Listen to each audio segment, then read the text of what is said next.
మేమంతా సిద్ధం బస్సు యాత్రలో భాగంగా మంగళగిరిలో చేనేత కార్మికులతో సీఎం జగన్ ముఖాముఖి నిర్వహించారు.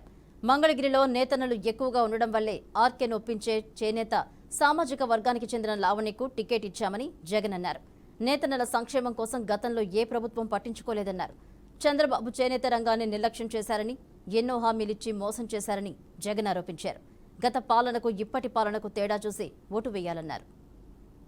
ఇదే మాదిరిగానే రంగురంగుల కాగితాలతో ఆయన మేనిఫెస్టో రిలీజ్ చేసి అందులో చేనేతలకు సంబంధించి ఒక 2 పేజీలు కేటాయించాడు, 1.5 పేజీ కేటాయించాడు.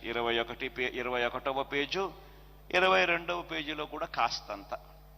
ఇదంతా చేనేతలకు సంబంధించి ఆయన ఇచ్చిన సుదీర్ఘమైన ఒక పెద్ద పుస్తకం.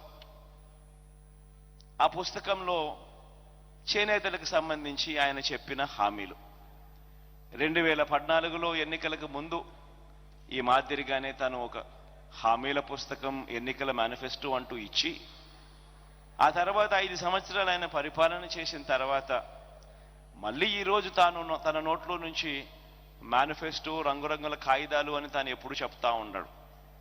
సూపర్ 6 అంటా ఉన్నాడు, సూపర్ 7 అంటా ఉన్నాడు, కేజీ బంగారం ఇంటింటికి అంటా ఉన్నాడు, ప్రతి ఇంటికి బెంజ్ కార్ అంటా ఉన్నాడు.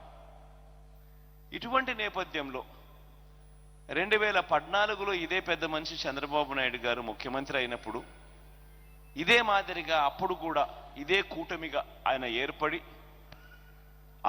ఆయనతో పాటు ఆయన దత్తపుత్రుడితో పాటు ఆయన ఢిల్లీ నుంచి తెచ్చుకున్న మోడీ గారి ఫోటో, ఈ ముగ్గురు కలిసి వీళ్ళ ముగ్గురే 2014లో ఏం చెప్పారు, మనకు ఏమి చేశారు అన్నది ఒక్కసారి ఆయన 2014లో ఇచ్చిన ఆయన మేనిఫెస్టోకు సంబంధించి, చేనేతలకు సంబంధించి ఆయన ఏం చేశాడు అని చెప్పి చూస్తే దాదాపుగా 100కి 2 మార్కులు కూడా రాల. అంటే 98% ఎగరగొట్టిన పరిస్థితులే కనిపిస్తా ఉన్నాయి. ఏకంగా 2014లో ఈయన ఎన్నికలకు వచ్చే ముందు ఇదే మాదిరిగానే రంగురంగుల కాగితాలతో ఆయన మేనిఫెస్టో రిలీజ్ చేసి అందులో చేనేతలకు సంబంధించి ఒక 2 పేజీలు కేటాయించాడు, 1.5 పేజీ కేటాయించాడు. 21వ పేజు 22వ పేజీలో కూడా కాస్తంత. ఇదంతా చేనేతలకు సంబంధించి